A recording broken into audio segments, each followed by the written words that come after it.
Hello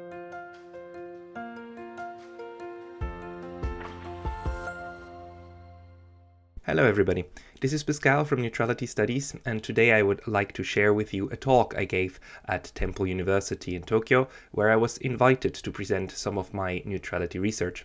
Please enjoy. I'm very happy that Pascal kindly agreed to give a presentation, a very timely one, on neutrality in the new Cold War. And he's eminently qualified, first and foremost because he taught at Temple University.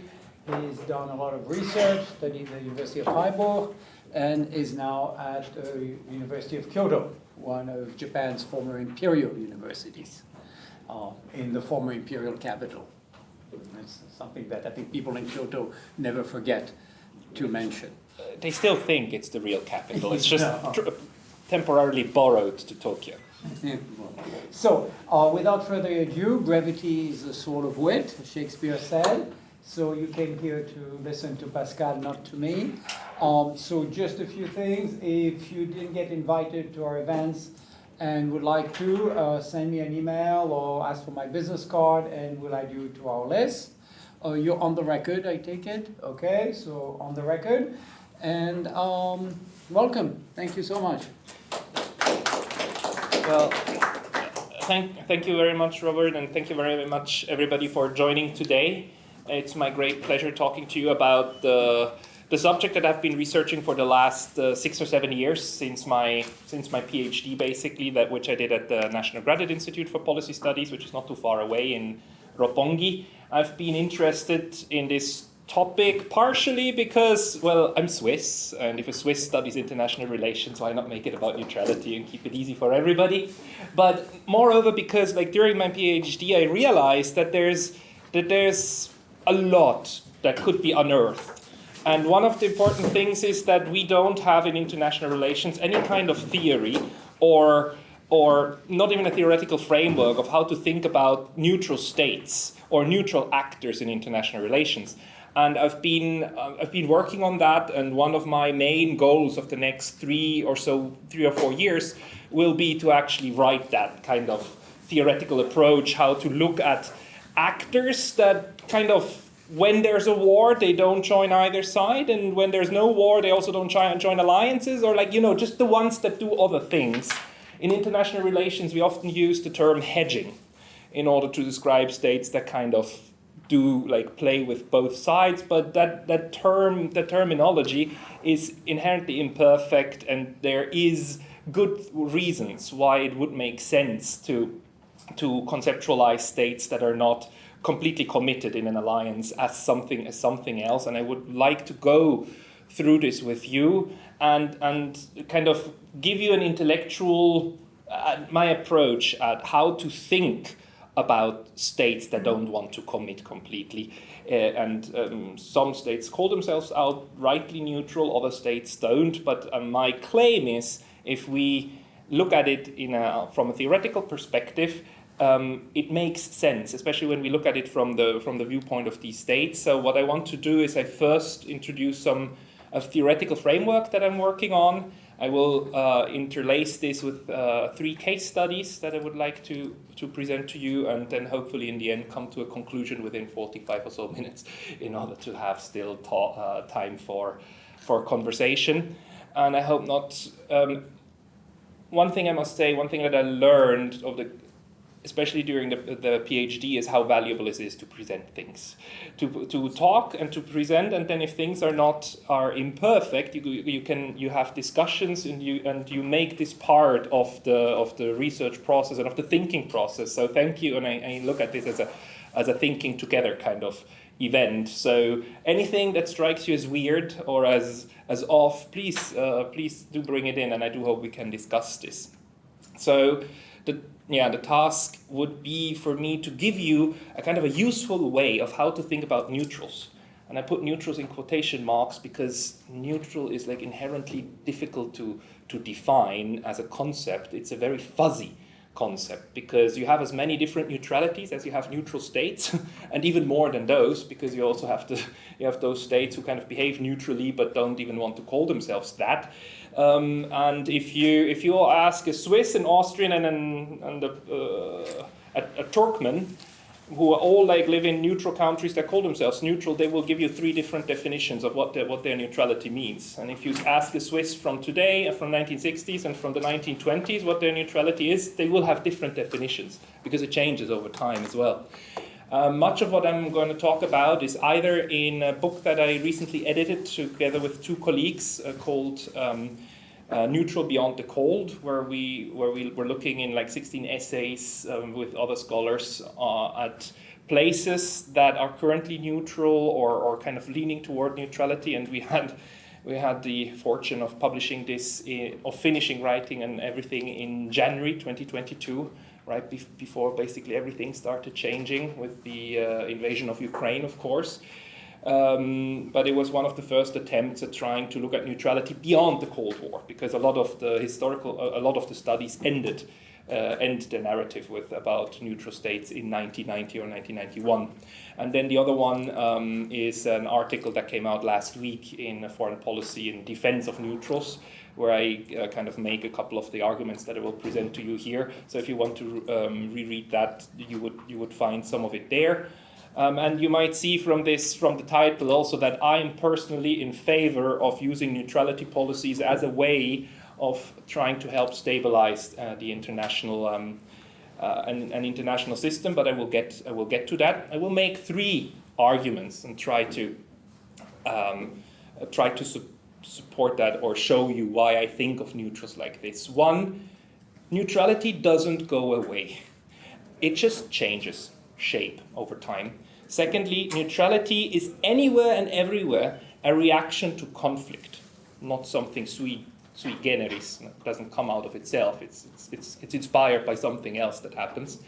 And the nature of conflict of the 21st century will define the nature of the neutralities that we will see from here on. I mean, I called this in the title of this talk the new Cold War. I mean, whatever we will call it. We don't even have yet a real proper name for the 30 years between 1991 and 2022.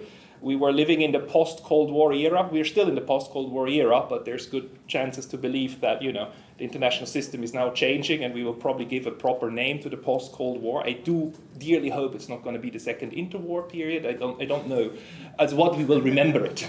We don't have a proper name, and we don't have a proper name for what we're in now, but it seems that we are going towards something different, with a rather a multipolar world with the US, Russia, China, and so on. But we'll get to that. Let me get to my argument number 1. Neutrality doesn't go away, but it changes.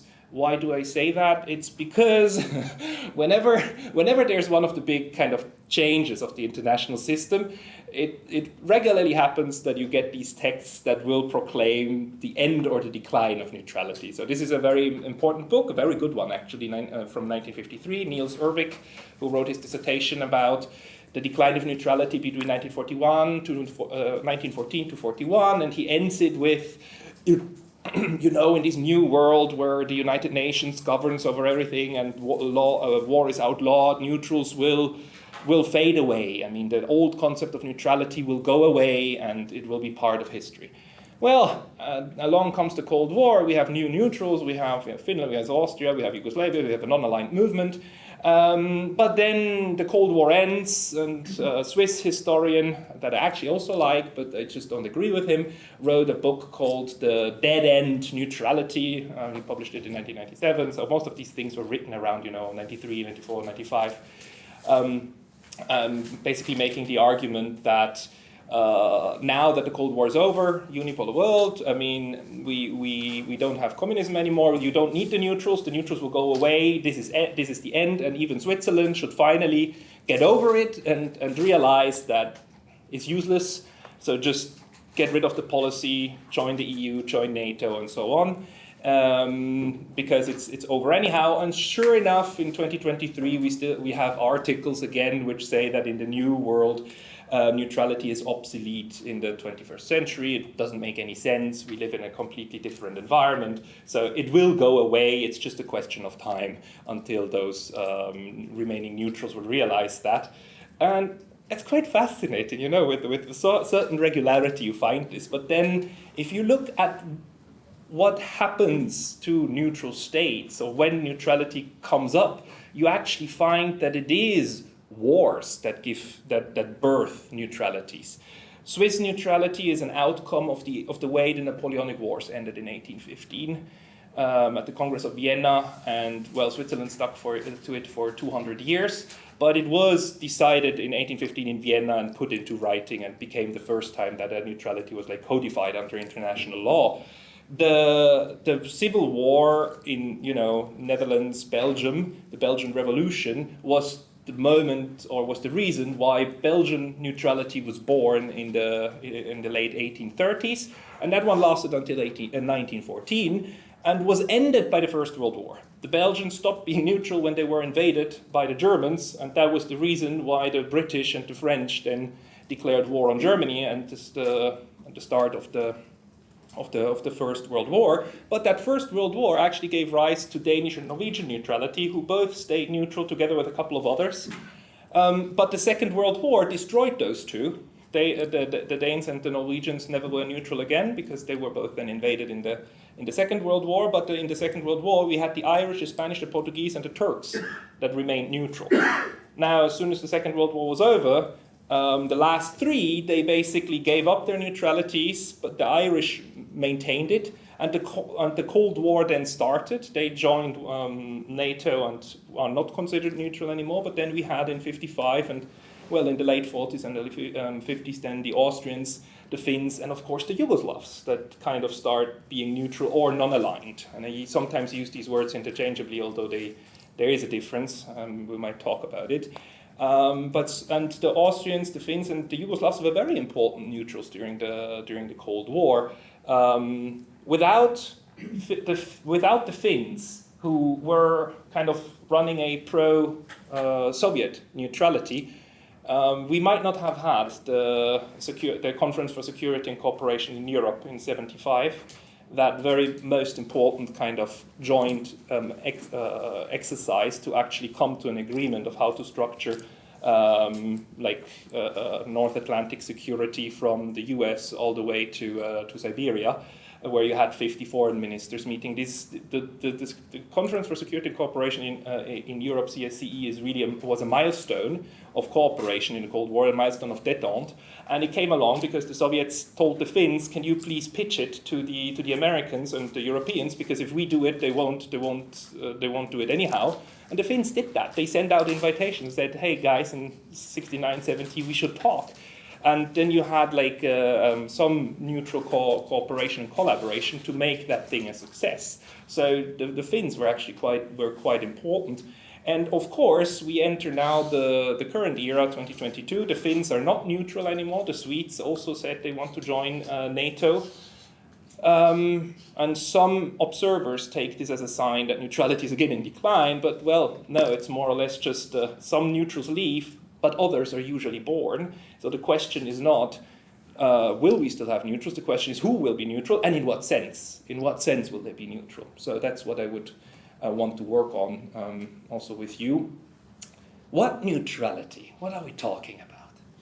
So first of all, I want to talk only about neutral countries, because we could also talk about other neutral actors, like the the Red Cross, YMCA, or the International Olympic Committee. There are international institutions that always have this problem that they kind of are supposed to work with everybody for different reasons, and then they can or they can't, and they are then constantly under pressure. So those are institutions that are also kind of depending on neutrality policies. But let's leave them aside for now. Let's just talk about neutral countries. We can talk about them in two ways. One, we can talk about states that officially call themselves neutral, and here we have either states that have neutrality as part of their constitution or their laws, one of the two, where there's a fixed prescription that the state is neutral. Switzerland, Austria, Turkmenistan have neutrality in their constitutions. So if they wanted to give that up, they actually, Turkmenistan not, because Turkmenistan is a dictatorship, but the other two, they would need to have referendums to give it up. Whereas states like Finland and Sweden, they had neutrality only as part of their foreign policy principles, not as a legal requirement for the state. So both of them, during the Cold War, Sweden and Finland just had, the government put out statements saying like, okay, this is our foreign policy approach, but there's nothing more than that. And these foreign policy papers, the white papers, then slowly changed also since the late 90s, dropping the word neutrality and starting to use the word non-alignment. And then in 2022, they didn't need any kind of popular referendum or something to give that up, because they basically just changed the foreign policy concept, right? Not the basic premise of how the state runs, which makes them somewhat different. But both of these types of neutral states basically have the word somewhere in their policy documents. And then we can also use neutrality, and it's often used like that, as an analytical category. So you read that often in newspapers or magazines when journalists talk about, let's say, I'm going to bring that example later, the foreign policy of Oman in the Middle East as a neutral foreign policy, because they talk to the Iranians, they talk to the Saudis, and so on. But Oman itself doesn't have neutrality on its books. They are part of the non-aligned movement, but they do not otherwise try to kind of allude to the concept. But it still makes sense sometimes to talk about these neutralist strategies in international relations as a form of neutrality. Or sometimes it also happens that you have countries where you've got a neutrality discourse, where, like, let's say the left, one political party might think it might be a good idea to actually declare neutrality or change that or add it to the constitution. And we can try to look at those types of countries and try to figure out why they would try to behave in a certain way, or why certain groups argue for that.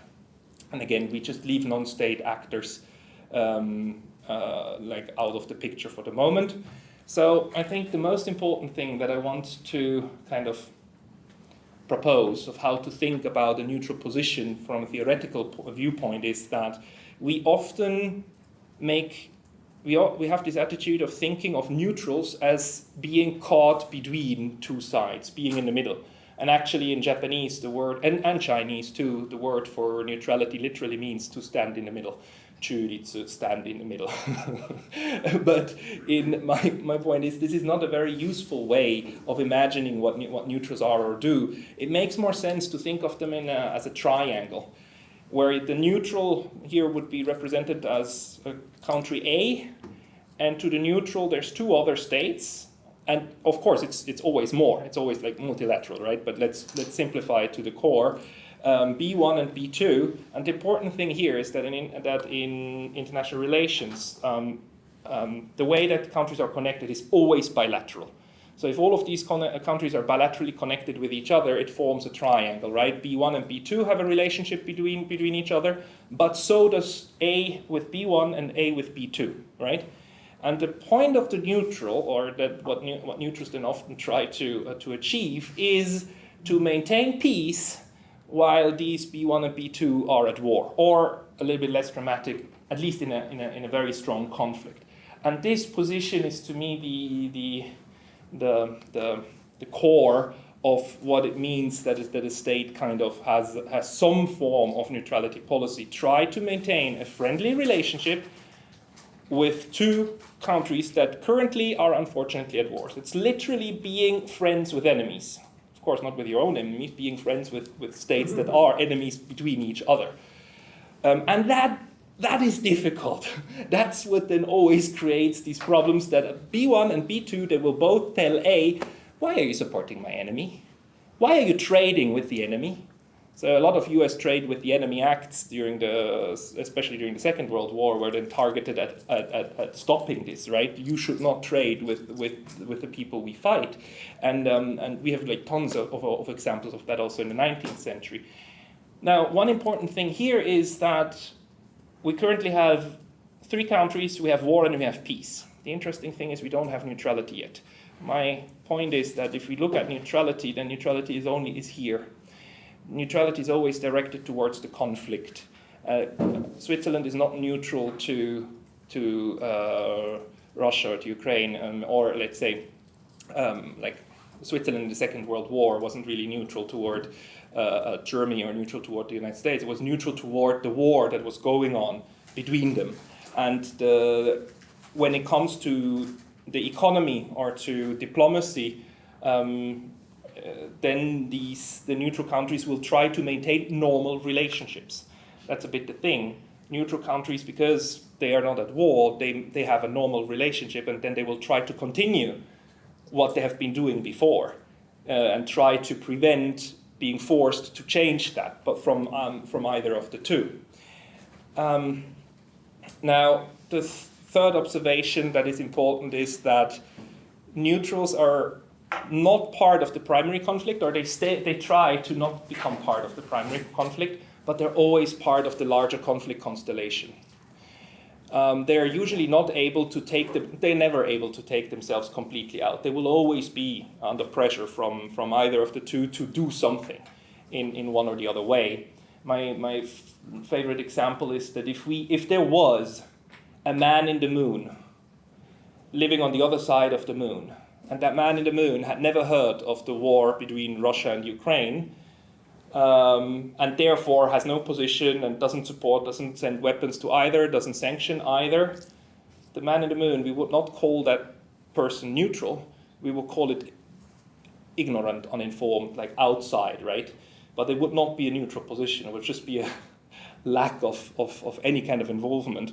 The neutrals themselves, by the position they have, are always somehow connected to the war or to a conflict, but try to maintain a distance. And that position then creates problems and creates challenges for neutrals and for the belligerents too, of course, and has over the last 200-300 years then birthed a lot of international law on what you can and cannot do. And if you want to put the neutral position into Twitter terms, I would call it #NotMyWar. That's what neutrals try to the position they try to defend. I'm not part of either of you two. I will keep my own position for myself, and I will keep a good relationship with both of you, or a certain relationship. For practical matters, neutrals are never perfectly equal with everybody else. They usually have a better relationship with one or with the other, but not to the extent that they are completely aligned with them.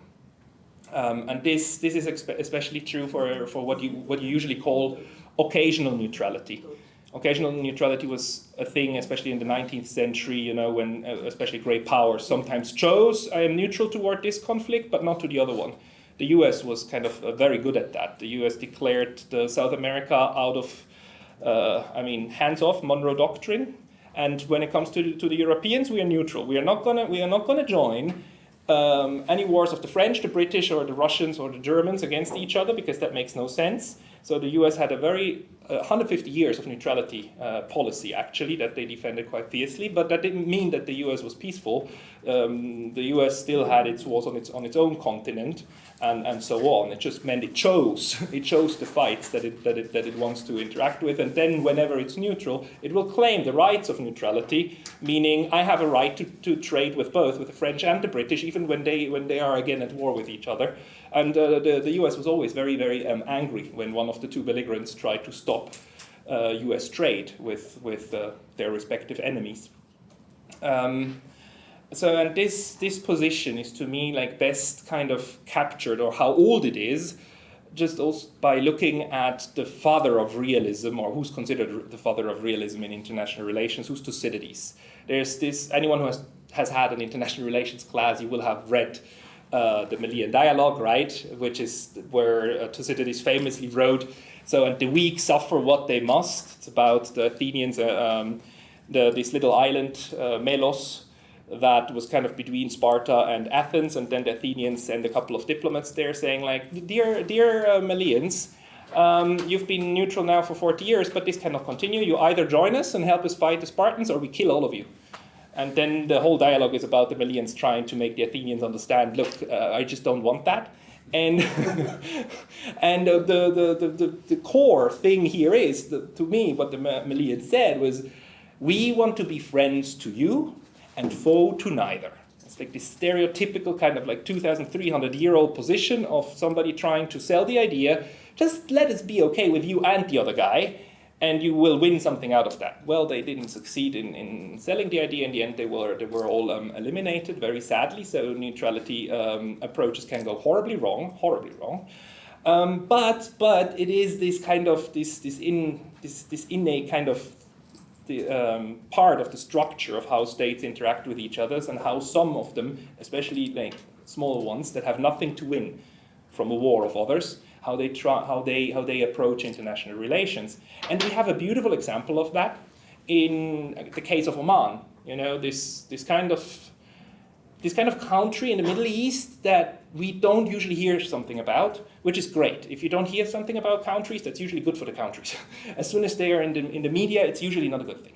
But Oman is doing is kind of living this dictum very successfully. If you go to their homepage of their foreign ministry, you find a beautiful description of the basics of Omani foreign policy, and it beautifully says there in the middle that the foreign policy of the Sultanate of Oman is founded on a profound and enduring vision of Oman as friend to all.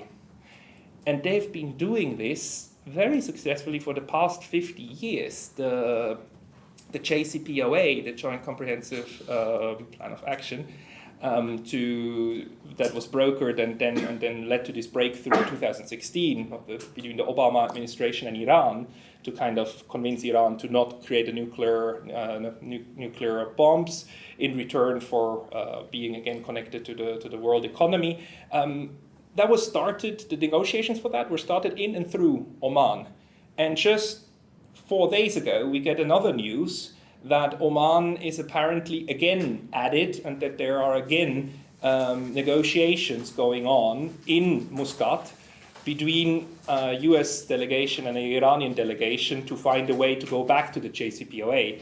Now, much of these negotiations were going on in Vienna until basically the war in Ukraine then also kind of put a stop to that, unfortunately, as a kind of collateral damage. But now it seems, if this is true, if this is actually true, it's 4 days old and it's based upon people familiar with the matter, that's always like a kind of a red flag. But if it's true and it's believable in the sense that Oman has been very good at doing these kind of initiatives in the Middle East, Oman didn't take a position between Iran and Iraq in the 1980s when they were at war.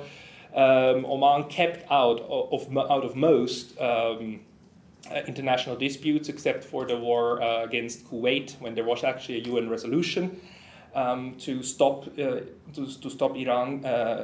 Iraq's invasion of Kuwait. But apart from that, they were always on the kept a low profile and used their position to achieve in diplomacy what neutral states are often able to talk to both sides and kind of help broker an agreement. It never works when they're on their own, but if both sides kind of have a willingness, then sometimes these neutral actors can become the oil that greases the wheels of diplomacy. And Oman is doing that very successfully again at the moment.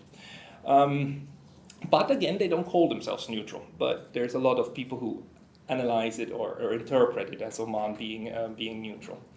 Now, there's another type of neutral, and I apologize for the picture. I do realize this looks like a horrible spider web, but I was describing occasional neutrality of states that sometimes remain neutral or not. Then we have another type, which is those that promise to be neutral always, like the standard example in Europe, of course, Switzerland, Austria, and Ireland, who all three have this neutrality policy as parts of their principles. And for them, the difference is that permanent neutrals promise to remain neutral in the future towards conflicts that they don't even know yet, or they say, like, we don't have a conflict yet.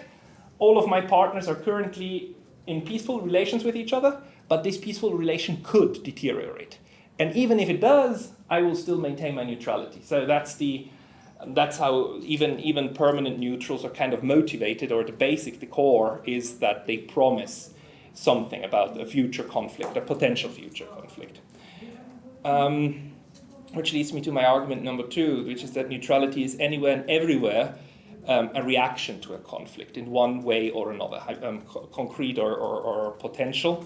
And here it's really, really important that we have two possible paradigms to think about war, and these two paradigms then influence whether or not you would consider neutrality an option or not. The first one is the just war paradigm of international relations. George W. Bush, who in 2002 declared the war against terror and declared that you're either with us or you're against us. Because we are fighting a war of justice, we are defending, and if you have a concept where war itself is a crime, because under just war theory, you have always a perpetrator, right? Whenever war happens, it happens because one state attacks another or one entity attacks another, and that's the crime. And fighting back is not a crime. So that's actually also true under the United Nations Charter, Article 51. Ukraine is legally allowed to fight back, to use lethal force to defend against the invasion from Russia. And that the Ukrainians are not in breach of international law. It's the Russians that are in breach because they are attacking. And under Article 51, the Ukraine also has the right to defend collectively with other states.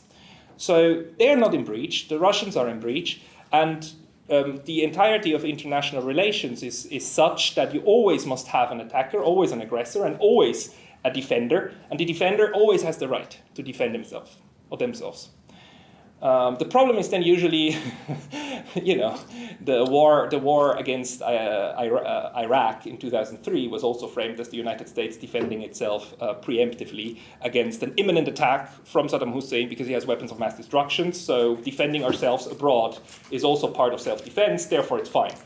That's where then the whole construct usually breaks apart because, of course, guess what Russia is arguing? Russia is arguing we are helping the Donbas regions to defend themselves, so we are not in breach, it's the Ukrainians who are in breach. So just war theory or the whole concept has huge flaws. But the point is, if you think about war as good against evil, angels against demons, right against wrong, then the conceptual space for neutrality is basically zero. And you would then end up in the argument saying, like, not supporting the good side of a war is equal to supporting the bad side. Therefore, you neutrals, we have to do with you what the Athenians did with the Malians. We have to get rid of you, right? You are part of the problem if you're not with us. So under the just war conception, there's really just no space. Then there's the other concept of international law. Good old Mr. Clausewitz, who famously said, war is the continuation of politics by other means. That's especially the concept of the 19th century, right, of what war is. Sometimes you manage to get what you want on the negotiating table, sometimes you don't, and if you don't, you go to war, and then you try to get it through that. So if that's the concept of how you look at what war itself is, then you are naturally also prone to understand that for the neutrals, remaining neutral at a war is just a continuation of politics by the same means. They just don't change anything, and not going to war is just as legitimate as going to war when you have something to win or nothing to win. And the important thing here is that much of the international law that we have, especially the Hague Conventions and so on, that enshrine some of the neutrality laws that we have, they were made under the old paradigm. They were made at the moment when we thought of war as something unfortunate. We don't really like it. But when it happens, the best thing we can do is to contain it. So we try to outlaw targeting civilians, or we outlaw certain implements of war, like certain kinds of bullets, certain kinds of weapons that cause just unnecessary hurt. So we make these illegal, but war itself, we don't make it illegal. And that whole concept changed after the First World War, and we went to the world that we're living in now, where we basically said war itself is outlawed and war itself is a war crime. As compared to just certain acts of warfare in war are a crime. And neutrality has always flourished under this kind of mindset and has always had a very, very difficult stance under the just war paradigm. It really depends on how you think about a war, whether or not you will think it's legitimate to remain neutral or not. And then the nature of conflict also determines the nature of neutrality. Here I have this very interesting graph. there's this tool called Google Ngram Viewer. You can use it for free on Google, and what it allows you to do is to search every single word that Google has scanned over the last 20 years in Google Books, right? They have scanned like millions of books, tens of millions of books, and they can index these words, and then you can search how often does this word appear compared to all other words that appear in that year, and then you can write little graphs about like how often was that word used over time, which is quite lovely. And here, if you look at the blue line, which is like the word or the phrase like neutral country, what you see is neutral country always spikes up around, this is right after, during and after the Napoleonic Wars, the Crimean War, the First World War, the Second World War, and then it kind of tapers out, the numbers of mentions and how often Google it appears in Google. But we have other concepts that are suddenly born, and this is the interesting thing. You have the word neutralism that really doesn't exist up until right at the end of the Second World War. Only once the World War ends, the concept, the idea that neutrality could be an ism starts appearing, and rapidly. And the other one is the word non-alignment. No non-alignment in the 1930s, 20s, no non-alignment in the 1840s, and then suddenly non-alignment in the 50s. And this makes complete sense because the nature of the Cold War is a very different war. I mean, first of all, it's a misnomer because the Cold War is basically a period, not an actual war, right? It's a very new thing, a new way how international relations works. But it's the nature of that conflict. When the Cold War suddenly is not anymore a hot shooting war between armies, but between ideologies, where capitalism fights communism, well, what's a neutral position between that? Well, it's another ism, so it's neutralism. So this whole concept of neutralism was basically born out of the fact that there were certain groups that didn't want to be part of these isms, and then they conceptualized themselves and were conceptualized by the others as basically also being themselves part of an ism. And interestingly enough, neutralism was born first before non-alignment, and then the non-aligned movement kind of took off and had basically at the core of its existence trying not to be part of either of the two big spheres, right? Neither the capitalist West nor the communist East, although it gets very, very murky there, so maybe we can talk about this later. Where does this leave us today? Well, in this book on Neutral Beyond the Cold, I had this map where we tried to kind of color different countries according to what kind of neutrality they were using. So dark blue is basically states that have neutrality clauses in their constitution. We've got basically Malta, Switzerland, Austria, Moldova, Turkmenistan that belong to this group. The Vatican would belong to it too. It's just too small to make a point out of it. And then we have the other ones a little bit lighter blue, like Sweden, Finland, also Ireland, that basically have it as a foreign policy concept. Interestingly, there are states that developed it since the 1990s.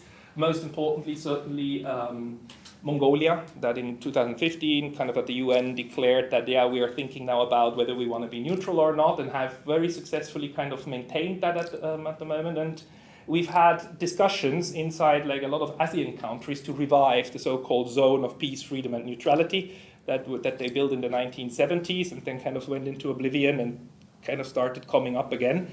And there's good arguments about the fact that they're still thinking about this. I mean, even in Taiwan, this is a different story though. I mean, the light green means that there's active discussions going on among certain groups. Even in Taiwan, we had a politician, a former vice president, who had the idea to make Taiwan a neutral island and kind of not talk about independent Taiwan anymore, but neutral Taiwan. Although she did that for about 5 years, and by now the whole action has died down. So I think that one is gone for good. But for Southeast Asia, they are still in that kind of predicament. What do we do? Who do we side with? And this is very much for the moment, I would say, unresolved. And when we look at Europe, we have now, of course, a really big change. I mean, even for Ukraine, there was, at least since 2014, since the invasion of Crimea, from Noam Chomsky on the very left all the way to Henry Kissinger, who's now 100 years old, there were a lot of realist thinkers who said Ukraine has to be neutral. it needs to be a neutral country in order to de-escalate the situation, and that never materialized. So today, the neutral states in Europe more or less look like this, although I'm not quite sure about whether it's still okay to put Georgia into the group that has a neutrality discussion, because it's pretty clear that they would join the European Union and probably also NATO if they could as soon as possible. This is an ongoing situation, but definitely inside Europe, the number of states that would still kind of talk about neutrality policy has drastically decreased. But when it comes to the war in Ukraine and to the global picture, I am just not sure where everything is headed. So here you can see the countries that deliver weapons, that have pledged weapons to Ukraine. And what you see, and it's very similar to the sanctions question, most countries around the world, about 2/3 of people live in countries that neither export weapons nor put sanctions on Russia. And this also has been described as kind of a neutral stance toward it. And this is currently, as we're speaking, creating a lot of debate and discussion. So whether we should call this a neutral approach or not, I'm not quite sure yet, but I certainly interpret it as such. First and foremost, because we have a couple of developing states that very explicitly use this framework of we want to be friends with both, and we don't want to choose at the moment. And I would like to show you a 3-minute clip from last year, June, when the foreign minister of India was having a really hard time to make this reporter understand that he doesn't accept the dichotomy, and you have to choose between us or between them. So please just have a listen. I want to come back to a question, the crux of the question, which I asked a few people in the political circles, in the financial circles. What's your big question? And one of the foremost geopolitical strategists on Wall Street sent me this question for you. Mm-hmm. And the question is simple. If and when the choice comes down to it, not today, not tomorrow, but in the future, and she strongly believes it will, for India, will it become, in terms of support, the US or China? And that will be kind of a defining moment that comes out of the situation that we face with Russia right now. Look, number one, why I wanted to interrupt you in a way. I mean, I'm partly reacting to the previous observation. Somewhere Europe has to grow out of the mindset that Europe's problems are the world's problems, but the world's problems are not Europe's problems. That if it is you, it's yours. If it is me, it's ours. I think that's something, and I see, reflections of that. Again, in terms of, there is a linkage today which is being made. A linkage between China and India and what's happening in Ukraine. So come on, guys. I mean, China and India happened way before anything happened in Ukraine. So the Chinese don't need a precedent somewhere else in the world on how to, engage us or not engage us, or be difficult with us or not be difficult with us. So as I said, I just see this as frankly a not very clever argument, a very self-serving one. This idea that, your grand strategy must be about how you will choose. I will do what, as all of us do. I will weigh the situation, everybody, after all, how do countries eventually make decisions? There will always be two axes at this point. I think it's an understood, accepted fact that you have the West, US-led, you have China as the next potential axis. Where does India fit into this? Are you planning to not take a side? No, I'm sorry. That is exactly where I disagree with you. This is the construct you are trying to impose on me, and I don't accept it. I don't think it's necessary for me to join this axis or not, and if I'm not joining this, I must be with the other one. I don't accept that. I think I'm 1/5 of the world's population. I am today the 5th or 6th largest economy in the world. Forget the history, civilization bit, everybody knows that. But I think I'm entitled to have my own side. I'm entitled to weigh my own interests, make my own choices.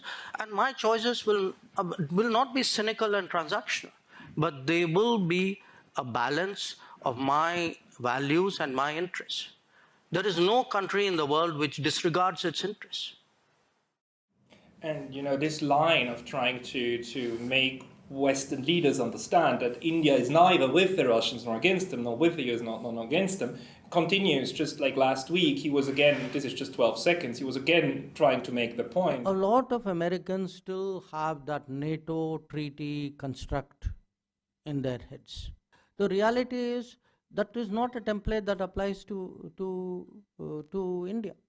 India currently just refuses to be pushed into a corner where it has to choose. So it says, I have my own position and I will defend that based upon the necessity of the moment. And this is my very last kind of case study, and I will end it quickly. I mean, even in Switzerland, the situation at the moment led to a re-evaluation, of course, of where Switzerland's neutrality stands. And the Swiss have been trying to say, like, look, when it comes to the hot shooting war, we will keep to the law of neutrality, and we will not.